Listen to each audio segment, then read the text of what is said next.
आज भारत का किसान एक अजीब दौर से गुजर रहा है। एक तरफ खबर आती है कि देश ने कृषि उत्पादन में नया रिकॉर्ड बना लिया, उपज की अच्छी पैदावार भी हुई है और भारत के किसान खुश है। पर अस्तित्व में दूसरी तरफ देखा जाए तो उपज की अच्छी पैदावार तो हुई है, पर किसानों को उचित दाम नहीं मिल रहा। सरकार कहती है उत्पादन ऐतिहासिक है, अखबार कहते हैं भारत एग्रीकल्चर सुपर पावर बन रहा है। विदेशी बाजार में टैरिफ धोरण, सरकार की पाबंदियां और मौसम की अनिश्चितता, इन सब के बावजूद भी भारत में कृषि उत्पादन पिछले साल से अच्छा हुआ है। पर असल में इन सब बातों का किसानों की जिंदगी में कोई असर नहीं हो रहा है।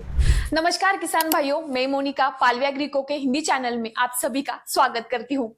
साल 2025 में भारत ने कृषि उत्पादन के मामले में नया इतिहास रच दिया है। अनाज, दालें, तिलहन, गन्ना, फसल, सब्जी, लगभग हर क्षेत्र में उत्पादन बढ़ा है। सरकार के आंकड़ों के मुताबिक देश का कुल कृषि उत्पादन अब तक से सबसे ऊंचे स्तर पर पहुंच चुका है। इसका सीधा मतलब ये है कि भारत अब न सिर्फ अपनी जरूरतें पूरी कर रहा है, उसी के साथ साथ बल्कि दुनिया को भी अनाज की निर्यात कर रहा है। लेकिन कहानी का दूसरा पहलू भी उतना ही सच्चा है। उत्पादन बढ़ा है, लेकिन किसानों की लागत भी लगातार बढ़ती रही है। बीज, खाद, कीटनाशक, डीजल, बिजली, मजदूरी, हर चीज महंगी होती चली गई। इसी दबाव को कम करने के लिए सरकार ने ऐसे कुछ अहम कदम उठाए। कई कृषि इनपुट्स पर जीएसटी में कटौती की गई। इससे खाद, मशीनरी, उपकरण और कुछ जरूरती चीजें सस्ती हुई।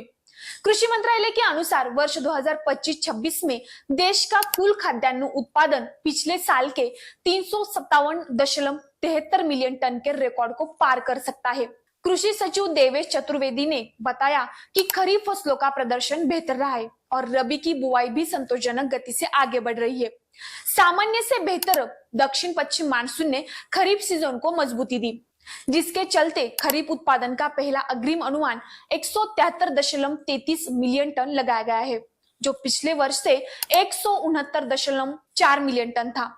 अमेरिका द्वारा लगाए गए टैरिफ ने भारत के पास से 6 अरब डॉलर के कृषि निर्यात को प्रभावित किया है।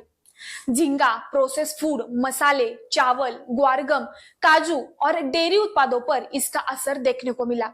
निर्यातकों को ऑर्डर रद्द होने, मुनाफा घटने और रोजगार पर खतरे जैसी समस्याओं का सामना करना पड़ा।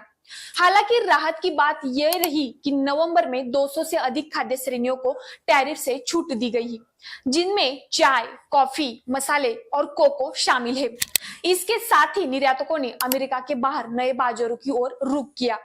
अप्रैल से सितंबर 2025 के बीच कृषि निर्यात में 9% की सालाना वृद्धि दर्ज की गई, जो मुख्य रूप से गैर अमेरिका बाजारों के कारण संभव हुई है। लेकिन सवाल अभी वही है, क्या रिकॉर्ड उत्पादन का फायदा सीधे किसानों तक पहुंचेगा?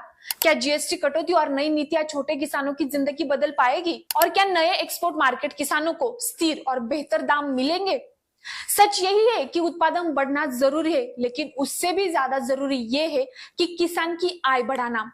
जब तक किसान को उसकी मेहनत का सही दाम नहीं मिलेगा, तब तो कोई भी रिकॉर्ड अधूरा ही माना जाएगा। क्या भारत का रिकॉर्ड कृषि उत्पादन वाकई किसानों के लिए खुशखबरी है, या फिर से ये सिर्फ आंकड़ों का खेल है? अपनी राय नीचे कमेंट में जरूर बताइए।